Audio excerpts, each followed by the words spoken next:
దేవునికి స్తోత్రం. జగద్రక్షకుడు మన ప్రభు అయిన యేసుక్రీస్తు నామంలో శుభములు అండి. పరిశుద్ధ గ్రంథం బైబిల్ గ్రంథంలో నుంచి ఒక వాక్యం చదువుకుని దైవవాక్య ధ్యానం చేద్దాం.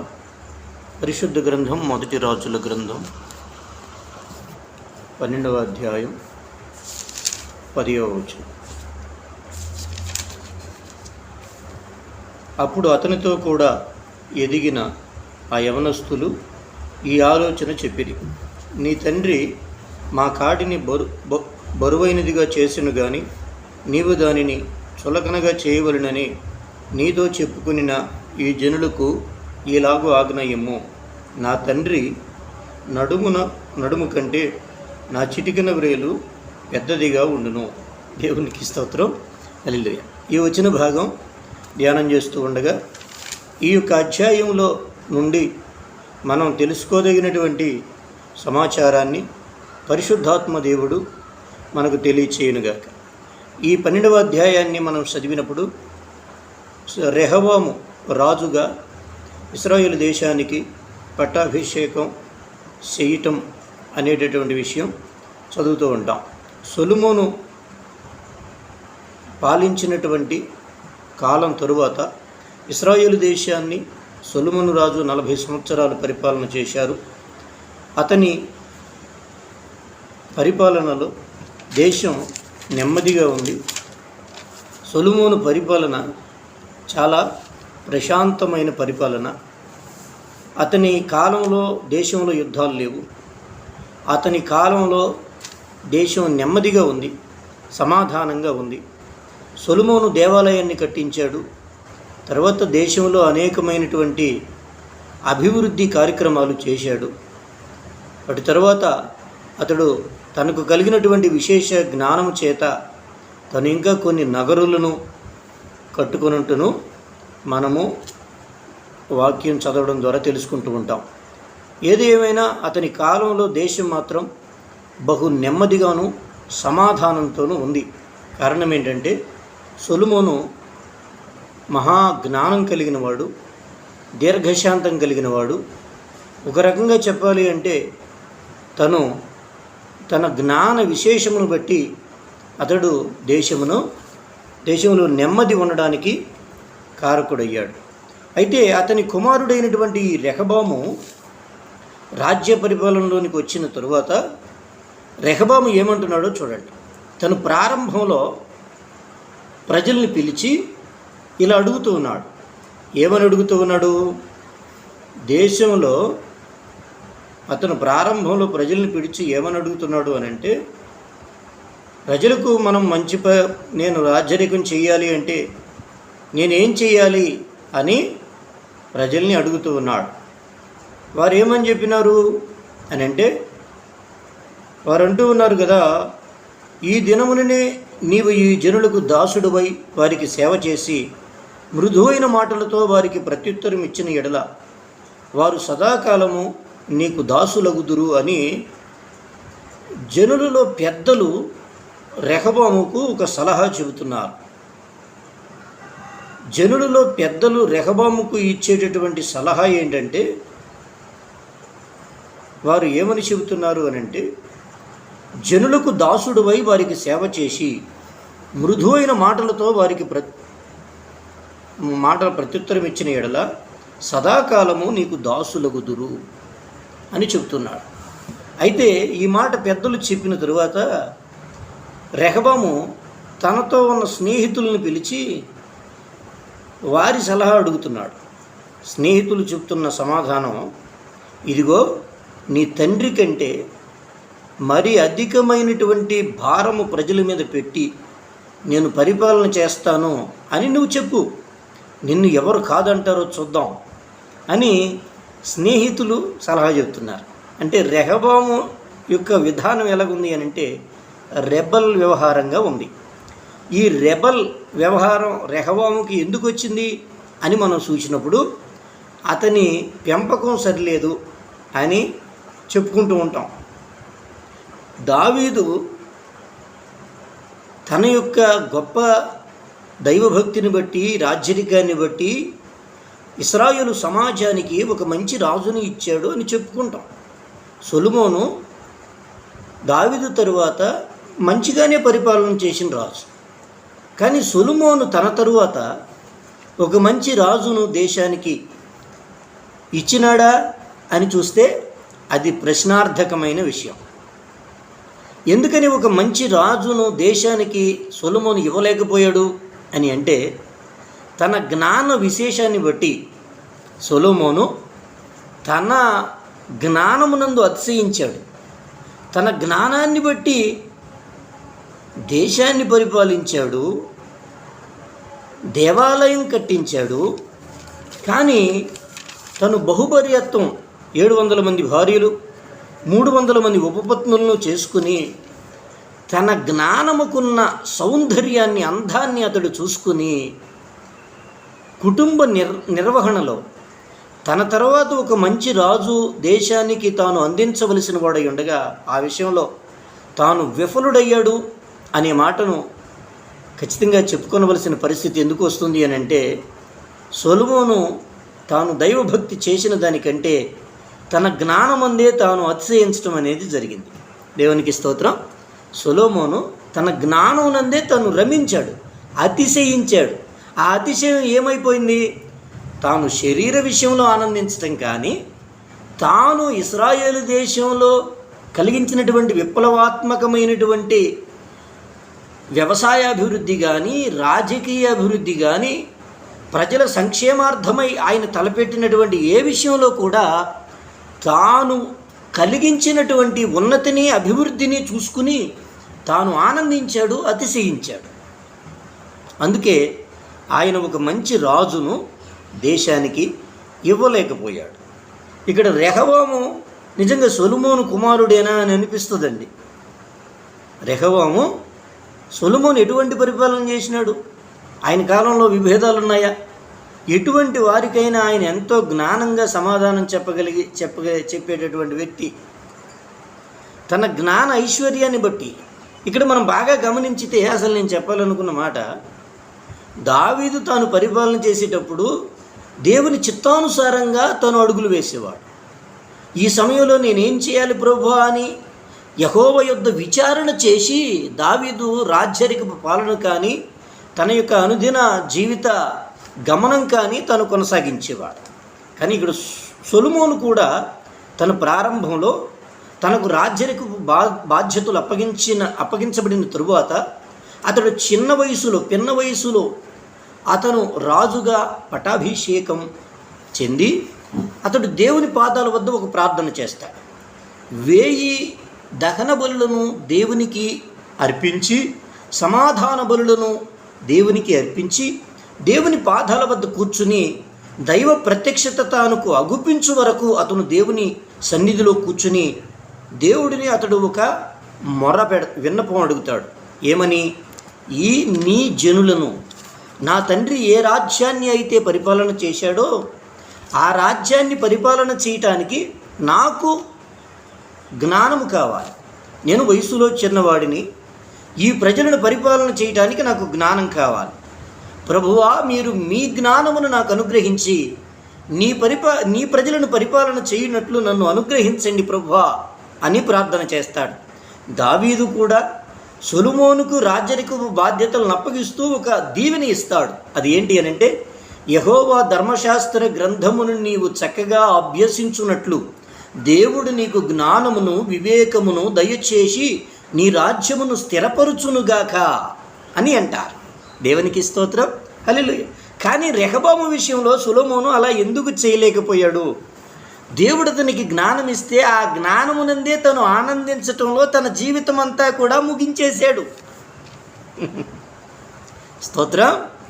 రెహబాముకున్నటువంటి స్నేహితులు ఎటువంటి వారంటే, నా తండ్రి నడుము నా చిటికిన వ్రేలు కంటే చిన్నది, నా చిటికిన వ్రేలే నా తండ్రి నడుము కంటే పెద్దది, నా ఇష్టం వచ్చినట్లుగా నేను పరిపాలన చేస్తాను అని రెహబాము ఇక్కడ అనడానికి మూలమైనటువంటి కారణం, అతడు భక్తి విలువలు తెలియనివాడు. ఇశ్రాయేలు దేశం దేవుని రాజ్యమని, ఆ దేవుని రాజ్యాన్ని దేవుడు కోరుకున్నటువంటి ప్రజ, ఇశ్రాయేలు ప్రజ, ఆ దేవుడు కోరుకున్న ప్రజలను ఏ విధంగా నేను పరిపాలన చేయాలి అనేటటువంటి విషయాన్ని తను విస్మరిస్తూ ఉన్నాడు. కాబట్టి మనం బాగా గమనించితే మన స్నేహితులు అనేవారు ఎవరు అనే దాన్ని బట్టి మనం ఎవరమి అనేది చెప్పబడుతూ ఉంటుంది. అందుకనే ఒక సూక్తాన్ని మన తెలుగు ప్రజలు చెప్తూ ఉంటారు, నీ స్నేహితుడు ఎవరో చెప్పు, నువ్వెవరో చెప్తాము అని. మన స్నేహితులు ఎటువంటి వారు?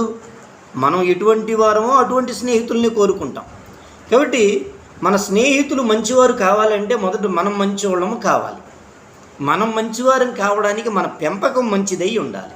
స్తోత్రం, హల్లెలూయా. కాబట్టి బిడ్డలైన వారిని మంచి మార్గంలో పెంచి వారిని భక్తి విలువలను వారికి నేర్పించటం వలన మాత్రమే వారికి ఒక మంచి భవిష్యత్తు ఇవ్వడం అనేది జరుగుతుంది. వారు దేవుని సేవ చేసిన, వారు ఉద్యోగాలు గడించిన, వారు ఎటువంటి బాధ్యతలను ఈ సమాజంలో స్వీకరించిన, వారిని పెంచేటటువంటి విధానం, వారి పెంపకం అనేది సరైనదిగా ఉండినప్పుడు మాత్రమే వారి జీవితాలు బాగుంటాయి. కాబట్టి ఈరోజు మనము కూడా దేవుడు అనుగ్రహించినటువంటి ఉన్నతమైన స్థానాలలో ఉండి, ఆ స్థానంలో ఉన్నటువంటి మనము కుటుంబాలను కానీ, సంఘాన్ని కానీ, సమాజాన్ని కానీ దేవుని కొరకు ఎలా తయారు చేయాలి, సిద్ధపరచాలి అనే జ్ఞానాన్ని దేవుడి యొద్ద పొందుకుని ప్రభువుకి ఇష్టమైనటువంటి మార్గంలో వ్యవస్థలను రూపుదిద్దడానికి కష్టపడడం మాత్రమే మీరు చేయవలసినటువంటి పని అని ఈ వచన భాగాల ద్వారా ధ్యానం చేస్తూ ఉన్నాం. అలాగే వాక్యంలో మరొక మాటను మనం చదువుకున్నట్లయితే వృత్తాంతములు 2వ గ్రంథం 22వ అధ్యాయం 3వ వచనం. దినవృత్తాంతాలు 2వ గ్రంథం 22వ అధ్యాయం 3వ వచనం. దుర్మార్గముగా ప్రవర్తించుటకు అతని తల్లి అతనికి నేర్పుచూ వచ్చును గనుక అతడును అహాబు సంతతి వారి మార్గములందు నడిచెను. దేవునికి స్తోత్రం. ఇక్కడ యోధా రాజులలో ఒక రాజు అహజ్యా అనే రాజును మనం ఈ యొక్క అధ్యాయంలో చూస్తూ ఉన్నాం. ఇతడు యెహోరాము అనేటటువంటి రాజు తరువాత యోధా రాజ్యాన్ని ఏలినటువంటి రాజుగా ఇతనిని మనం చూస్తూ ఉన్నాం. ఈ అహజ్యా ఎటువంటి వాడు అని గ్రంథం తెలియచేస్తుంది అని అంటే, ఇతడి తల్లి దుర్మార్గముగా ప్రవర్తించుటకు అతనికి నేర్పింది. అతల్య అనే స్త్రీ అహజ్యా తల్లి. ఈ అతల్య ఎటువంటిది అని అంటే, దుర్మార్గముగా ప్రవర్తించుటకు తమ కుమారులకు నేర్పునది. అంటే తల్లి పాత్ర కుటుంబంలో ఏ విధంగా ఉంటుంది అనేది ఈ వచ్చిన భాగాలు మనం ధ్యానం చేస్తూ ఉంటే తెలుసుకుంటూ ఉంటాం. తల్లి అనేది తన బిడ్డల్ని ఎలాగ పెంచుకోవాలి, మాతృత్వం, తల్లితత్వం అనేది ఈ భూమి మీద అమూల్యమైనది. ఆ తల్లితత్వాన్ని స్త్రీ ఎలా నిర్వహించవలసిందిగా దేవుడు సంకల్పించారు. ఇక్కడ ఈ అతల్య అనే స్త్రీ అహజ్యాను దుర్మార్గంగా ప్రవర్తించుట అతనికి నేర్పిస్తూ ఉంది. తన చిన్న ప్రాయము నుండి అహజ్యా జీవితం ఏ విధంగా కొనసాగుతుంది అని అంటే, దుర్మార్గముగా నడుచుకోవటం, దుర్మార్గంగా జీవించటమే అతనికి చిన్నప్పటి నుండి నేర్పించబడతా ఉంది. కాబట్టి ఇక్కడ పెంపకం అనేది చాలా ప్రాముఖ్యమైనది. దుర్మార్గతను బిడలకు నేర్పిస్తే వారి జీవితాలు పాడైపోతాయి, నశిస్తాయి. దుర్మార్గాన్ని బిడలకు నేర్పించకూడదు.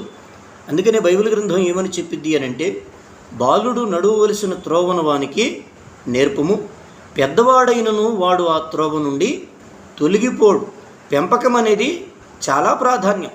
లోకంలో బ్రతకాలి అంటే సహజంగా ఏమంటారు అని అంటే, లోకంలో బ్రతకాలి అంటే లోకపు పోకడ మనకు తెలియాలి, లోకపు విధానాన్ని మనం అనుసరించాలి.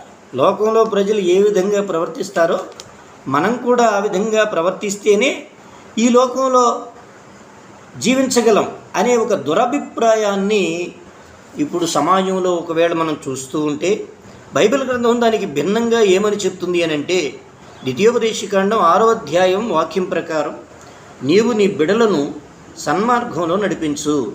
ధర్మశాస్త్ర గ్రంథాన్ని నీవు చదివి నీ బిడలకు చదివించి వారి ప్రవర్తనను నువ్వు జాగ్రత్తగా చూసుకుని వారిని భక్తి మార్గంలో నడిపించుట నీ బాధ్యత అయి ఉన్నది అని కుటుంబ వ్యవస్థకు దేవుడు దిశానిర్దేశం చేశారు, మార్గదర్శకత్వం అనుగ్రహించారు. కాబట్టి కుటుంబ వ్యవస్థ అనేది ఎలా పెంచుకోవాలి అనేది చూస్తే, తల్లి దుర్మార్గురాలైతే బిడలు కూడా దుర్మార్గులవుతారు. దానిని దేవుడు సహించేవాడుగా లేడు.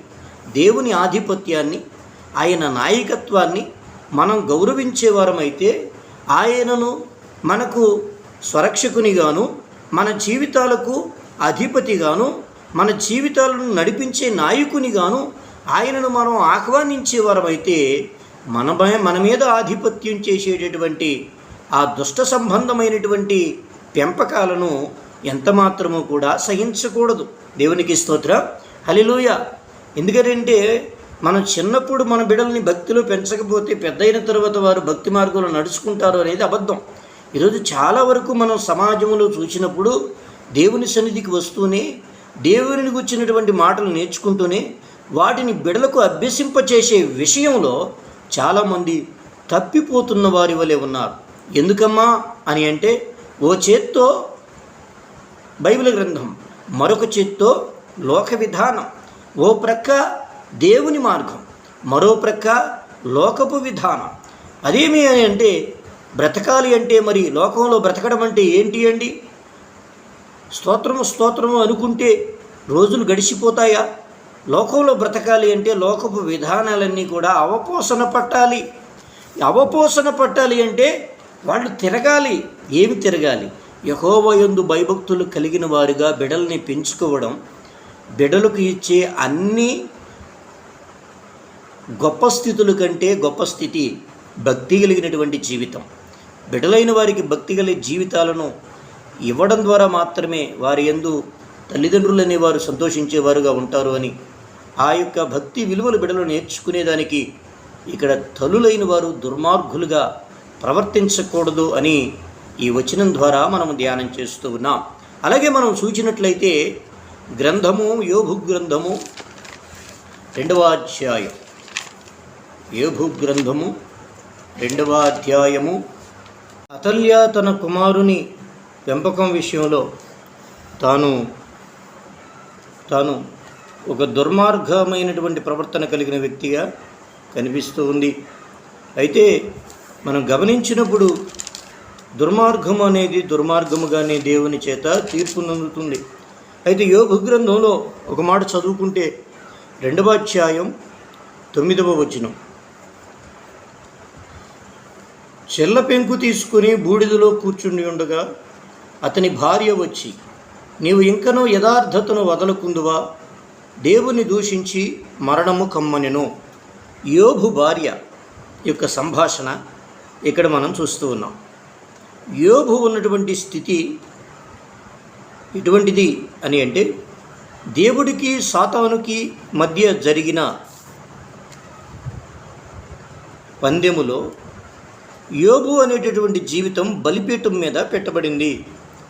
సాతానుడు దేవుడితో ఏమంటున్నాడు అనంటే, నీవు దీవించినటువంటి నీ చేత వర్ధిల్లుతూ ఉండేటటువంటి ఒక వ్యక్తి నిన్ను స్తుతిస్తున్నాడు అని మీరు అనుకుంటే వాడితో నేను మిమ్మల్ని దూషించేటట్లు చేస్తాను అనేటటువంటి దుష్టుడైన సాతాను యోబును శోధించటానికి ఉపక్రమించినప్పుడు యోబు పరిస్థితి ఏ విధంగా ఉందో మనం 1వ అధ్యాయం 2వ అధ్యాయంలో చదువుతూ ఉంటాం. అయితే యోబు తనకు కలిగే ప్రతి పరిస్థితిలోనూ ఏమంటాడు అనంటే, నేను నా దేవుడి దీవెన వలన నేను ఉన్నటువంటి స్థితిగతులన్నీ కూడా నా దేవుడు ఆశీర్వదించినవే. అయితే నాకు కలిగిన ఐశ్వర్యము కంటే నా దేవుడు గొప్పవాడు అని తను ప్రారంభం నుండి చెబుతాడు. తనకు కలిగిన ఐశ్వర్యము కంటే తన దేవుడు ఎంత గొప్పవాడు అని అంటే, దేవుడు చెప్పినట్లు 1000 కొండల మీది పశువులన్నీ నావే కదా. భూమి దేవుడిది, ఆకాశము దేవుడిది. ఈ సృజింపబడిన వస్తువులు ఏవి కూడా దేవుడి కంటే మానవునికి ఎక్కువైనవి కావు. ఆ సంగతిని గుర్తించినటువంటి యోబు అనేటటువంటి ఒక భక్తిపరుడు ఊజు దేశమందు ఆ యెహోవా దేవుని ఆరాధనలో తన జీవితాన్ని ఈ భూమి మీద గొప్పదిగా, అది ప్రకాశమానమైన సువర్ణము వలె దేవుని వైపుకు చూచినటువంటి విధానం. అయితే ఇక్కడ మనం గమనించినట్లయితే తనకు ఏవి కలిగి ఉన్నాయో వాటిని తాను కొన్ని పోగొట్టుకునేటటువంటి సందర్భాల్లో యోబు ఏమంటాడు అని అంటే, నా తల్లి గర్భంలో నుండి వచ్చేటప్పుడు నేను ఏమీ తీసుకుని రాలేదు, ఇక్కడ నుండి వెళ్ళేటప్పుడు నేను ఏమీ తీసుకుని పోను, యెహోవా ఇచ్చెను, యెహోవా తీసుకొనెను, యెహోవాకు స్తోత్రము కలుగునుగాక అని యోబు అంటారు. అయితే ఆ సందర్భాల్లో తన భార్య ఏమంటుంది అని అంటే, యోబు భార్య ఏం చూడాలి, స్త్రీమూర్తి సహజంగా పురుషుని యొక్క గుణాన్ని బాగా తెలిసినది స్త్రీ. అయితే ఇక్కడ యోబు భార్య ముందు 2 విషయాలు ఉన్నాయి. ఒకటేంటి అని అంటే యోబు, రెండవది ఏంటి అని అంటే యోబు యొక్క ఐశ్వర్యం. యోబు ఉన్నాడు, యోబు ఐశ్వర్యము ఉంది. కానీ స్త్రీ యొక్క, యోబు భార్య యొక్క మనసు తన భర్త మీద ఉండవలసిన దానికంటే, తన భర్త మీద తాను కలిగి ఉండవలసిన గౌరవము కంటే తన భర్త యొక్క ఐశ్వర్యము మీద తాను ఎక్కువ మనసు కలిగినదిగా కనిపిస్తూ ఉంది. స్త్రీకి సుఖం, సౌఖ్యం, ఐశ్వర్యం అంటే ఆశ ఎక్కువ. యోబునకు దేవుడి మీద ఎంత స్తోత్ర హృదయం ఉందో, యోబు భార్యకు యోబు యొక్క ఐశ్వర్యం మీద అంత స్తోత్ర హృదయం ఉంది. అందుకనే అతనికి అన్నీ కలిగి ఉంటే తను నిమ్మలంగా ఉంటుంది. అతగానికి ఏమైనా నష్టం కలిగితే ఆమె యోబును ప్రశ్నిస్తుంది. యోబుకు కష్టం వస్తే యోబును ప్రశ్నించటం ఇక్కడ మనం గమనిస్తూ ఉంటాం. నీ దేవుడిని దూషించు అని అంటూ ఉంది. ఈవిడ ఎంతగా మాట్లాడుతూ ఉంది అని మనం చూచినప్పుడు చివరికి దేవుడైనటువంటి యెహోవానే తిరస్కరించేటటువంటి మాటలు తాను మాట్లాడుతూ ఉంది.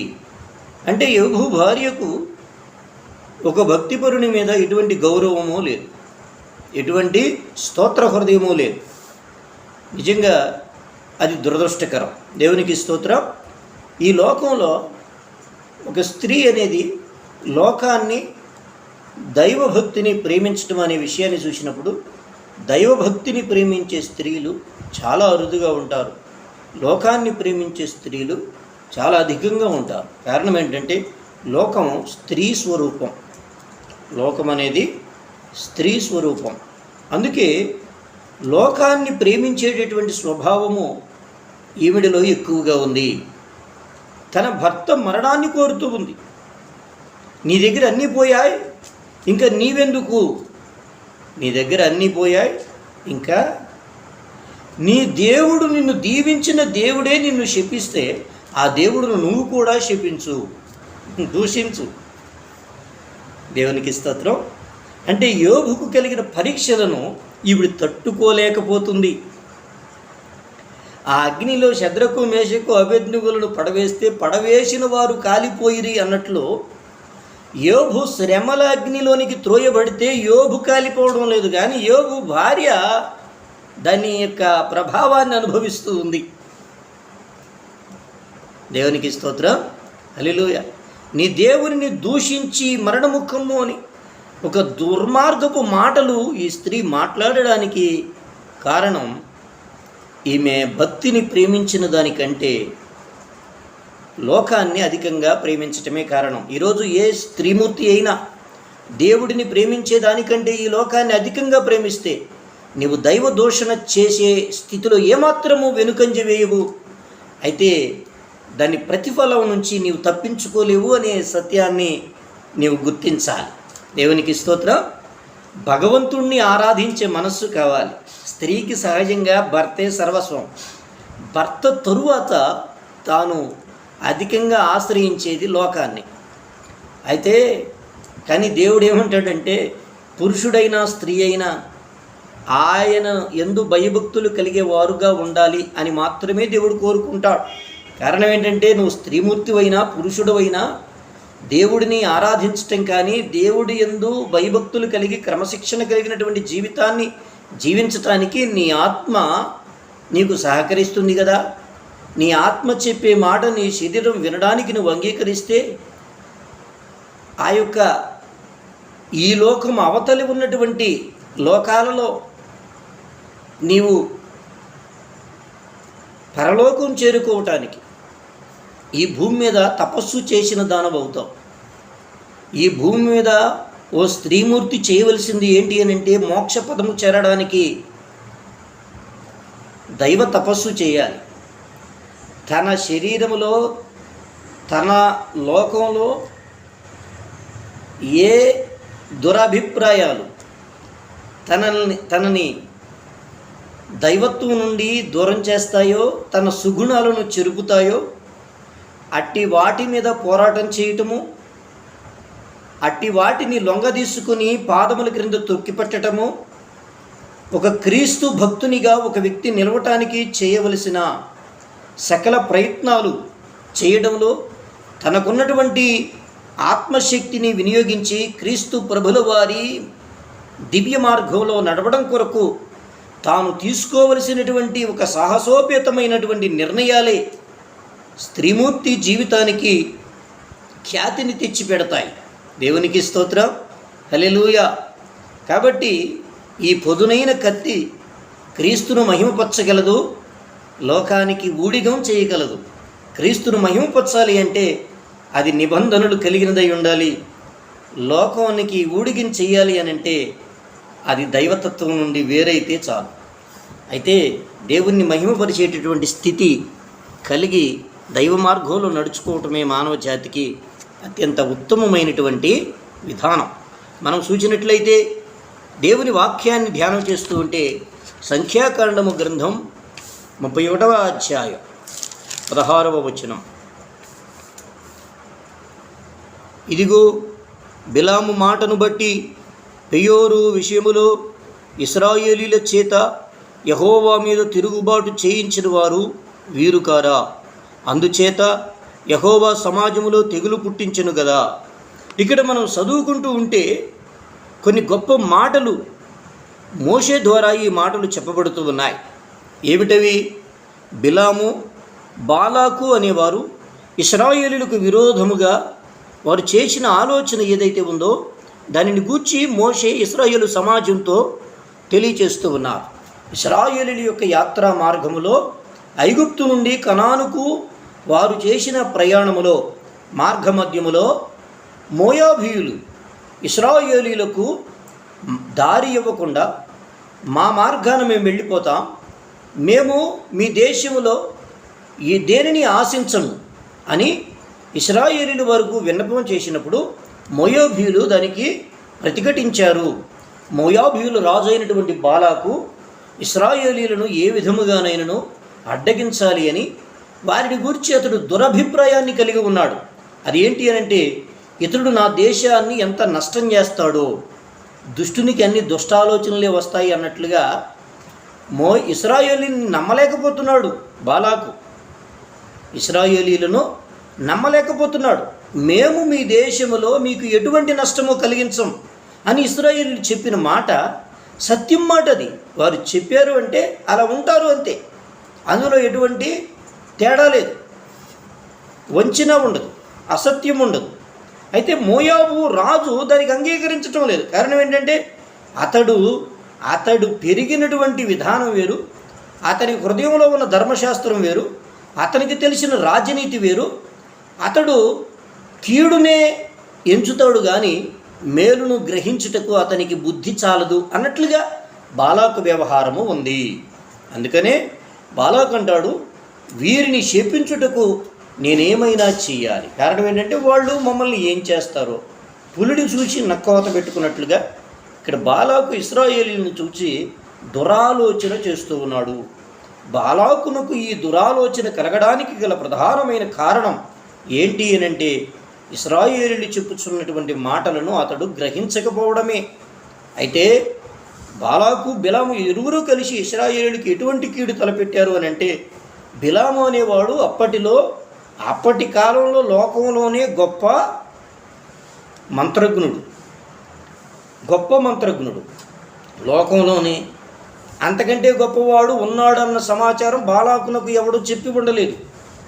బాలాకు లోకమంతా గాలిస్తే అతనికి తెలియవచ్చినటువంటి సమాచారం, బిలాము నువ్వు ఏది అడిగితే అది చేసి పెడతాడు. అయితే అట్టి బిలాముతోనే దేవుడైన యెహోవా ఏమని సెలవిచ్చాడు అని అంటే, ఇశ్రాయేలీలు నా ప్రజలు, వారికి విరోధంగా నువ్వు ఏమి చేసినా నా చేతిలో నువ్వు చచ్చిపోతావు, నువ్వు ఏమీ చేయకూడదు అని దేవుడు ఆజ్ఞాపించాడు. బిలాము ఆ దేవుడి మాటకు లోబడి సర్వశక్తిమంతుడైనటువంటి దేవుని చూచినటువంటి బిలాము ఆ దేవుడి మాటకు లోబడి తాను బాలాకుతో నేను ఏమీ చేయలేను అని చెప్తాడు. దేవునికి స్తోత్రం. ఇక్కడ మనం గమనించినట్లయితే బిలాము బాలాకు కలిసి ఇశ్రాయేలీయులకు కీడు తలపెట్టడానికి వారు దురాలోచన చేస్తూ ఉన్నారు. దేవుని ప్రజల బలాన్ని ఏ విధంగా కృంగదీయాలి, దేవుని ప్రజలకు విరోధంగా మనం ఏమి ఆలోచనలు చేయాలి. ఈ రోజున ఇశ్రాయేలీయులు మోయాబీయులకు ఏమైనా కీడు చేస్తారా?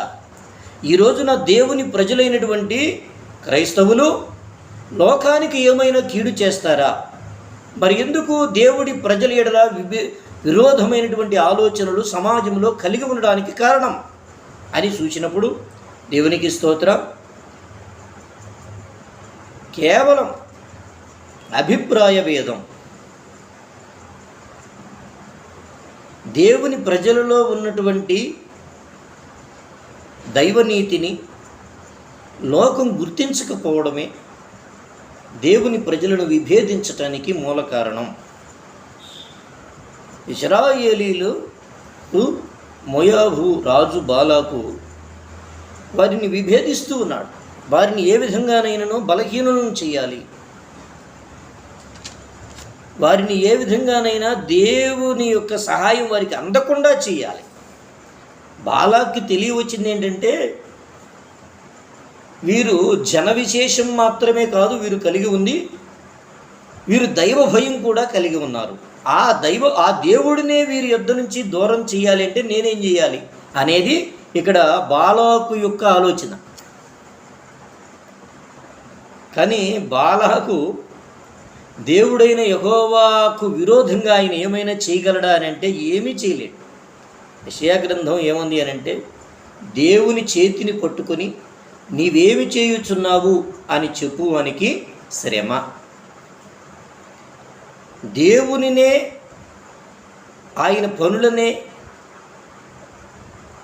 ఆపాలి అనే ప్రయత్నం వృధా ప్రయత్నం. అసలు మనం పోయేటటువంటి ప్రయాణంలో మనం ఎక్కిన వాహనం ఎటువంటిది, ఇది ఎక్కడికి మనల్ని నడిపిస్తుంది అని తెలుసుకోవటానికే నీ ఆయుకాలం నీకు సరిపోనిదై ఉండగా, ఓ భక్తి మార్గంలో ఒక దైవ ఆరాధనలో దేవుని నీతిని అనుసరించేటటువంటి ప్రజలకు విరోధంగా ఏవైనా చెయ్యాలి అని ఆలోచించటం కానీ, వారి విషయమై కొన్ని ప్రణాళికలను సిద్ధపరచుకోవడం కానీ దురదృష్టకరం. అవి దేవుని కోపాన్ని వారి మీదకు రావడానికి కారణాలు అవుతాయి. దేవునికి స్తోత్రం. ఇక్కడ బాలాకు ఎవరిని ఆశ్రయిస్తున్నాడు అంటే, ఒక దుష్టుడైనటువంటి బిలామును ఆశ్రయించి ఇశ్రాయేలు ప్రజలకు విరోధంగా ఆలోచన చేస్తూ ఉన్నాడు. దేవుని ప్రజలకు విరోధంగా ఈ భూమి మీద ఎవరు ఆలోచన చేసినా వారు తమ మీదకి తమ దేశం మీదకు దేవుని శాపాన్ని కొని తెచ్చుకునేవారు అనే సత్యాన్ని మరిచిపోకూడదు. ఎందుకని అంటే, కొన్నిసార్లు మనం తిని ఓరకని ఉండలేక కొన్ని దురాలోచనలు చేస్తాం. మనుషుని హృదయంలో పుట్టే 13 దుర్గుణాలలో మొదటిది దురాలోచన. మార్కు సువార్త 7వ అధ్యాయం 21వ వచనాన్ని మీరు చదివిన ఎడల, మానవుని హృదయంలో 13 రకాలైన దుర్గుణాలు ఉంటాయి. వాటిలో ఒకటి దురాలోచన. ఏ పని లేనివాడు ఖాళీగా కూర్చుని చేసే పని ఏంటంటే దురాలోచన. ఆ దురాలోచన తనకు కూడా చేటు తెచ్చి పెట్టడానికి అది అతనికి వెలుపల ఎక్కడో లేదు, అతనిలోనే ఉన్నది అనే సత్యాన్ని తాను గుర్తించి దాని ఫలములు తాను కోసుకోకముందే కోకటి వేళ్లతో ఆ దుర్గుణాలను జయించుటకు ఈరోజు దేవదేవుడు పిలుపు ఇస్తున్నాడు. యేసుక్రీస్తు అందరికీ ప్రభువు. ఆ ప్రభు అయిన దేవుడు అందరినీ వారి దుర్మార్గాల నుంచి బయటకు రప్పించటానికి, వారి దుర్మార్గాలను వారు జయించటానికి దేవుడు వారితో మాట్లాడుచున్నవాడు అనే సత్యాలను మనం గ్రంథంలో తెలుసుకుంటూ ఉన్నాం. దేవునికి స్తోత్రం. మనం ఎటువంటి వారమో దేవుడు మనతో చెప్పి మనల్ని ఆయన ఏమంటున్నాడు అంటే అలాగే నువ్వు ఉండిపో, అలాగే నువ్వు నడిచిపో అని చెప్పడం లేదు.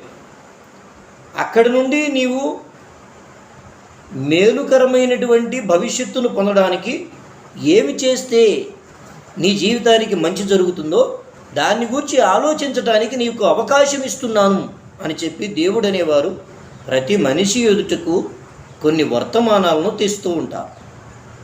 కాబట్టి ఇక్కడ మనం చూసినప్పుడు మనకు మంచి ఆలోచన చెప్పేవారు, మన మార్గంలో మనతో మాట్లాడేవారు ఎటువంటి వారు అనేది చాలా జాగ్రత్తగా చూసుకోవాలి. దేవునికి స్తోత్రం. హల్లెలూయా. మనం ఎవరినైతే నమ్ముతున్నామో వారు మనకు ఎటువంటి వారిని మనం ఆశ్రయిస్తున్నాం, మనం ఏ మార్గంలో నడుచుకుంటున్నాం అనేది గమనించినప్పుడు దైవభక్తులుగా దేవునికి ఇష్టలైనటువంటి బిడలుగా ఉండడానికి ఇష్టపడినప్పుడు, దేవుని మార్గంలో నడిచేటప్పుడు యాత్ర చేయు మార్గములు వారికి ప్రియములని వాక్యం చెప్పినట్లుగా దేవుని మందిరాన్ని, దేవుని సన్నిధిని, దేవుని వాక్యాన్ని ఎవరు ప్రేమిస్తారో వారు యాత్ర చేయు మార్గములు ప్రియములుగా ఉంటాయి. వారికి విరోధంగా ఈ లోకంలో ఎటువంటి పరిస్థితులు తలెత్తినా కలవరపడవలసిన అవసరం లేదు, కంగారు పడవలసిన పని లేదు. శాంతముగా ఉండు. నిన్ను నడిపించుచున్న దేవుని వైపుకు నీవు నిదానించి చూస్తే నీ చుట్టుప్రక్కల ఏం జరుగుతున్నాయో అంతా దేవుడు నీకు చూపిస్తాడు. అట్టి వాటిలో నుంచి నీకు విజయాన్ని కలుగు చేసేటటువంటి దేవుడు నీతోనే ఉండి నీ శత్రువులతో యుద్ధం చేసి ఆయన నీకు విజయాన్ని ఇస్తాడు. కాబట్టి సమాజాన్ని ప్రేమించి, లోకాన్ని ప్రేమించి, లోకంలో భక్తునికి విరుద్ధంగా చెలరేగేటటువంటి శత్రు భయాలన్నిటిలో నుండి రక్షించగలిగిన ప్రభువైన యేసుక్రీస్తునందు దృష్టి నిలిపి ధ్యానముంచి ఆయన సన్నిధిలో విచారణ చేసి ఆయన చిత్తాన్ని తెలుసుకుని ముందుకు నడుచుటయే క్రైస్తవునిగా నీ కర్తవ్యం. అట్టి మార్గంలో ప్రభువు మనలను నడిపించి సర్వజనులకు సర్వకాలమందు మేలు కలుగునట్లు తన శిలువ శక్తి చేత, కల్వరి ప్రేమ చేత ప్రజలను రక్షణార్థమైన మార్గాలలోనికి, మేలుకరమైనటువంటి మార్గాలలోనికి, జ్ఞానకరమైనటువంటి మార్గాలలోనికి నడిపించును గాక. ఆమేన్.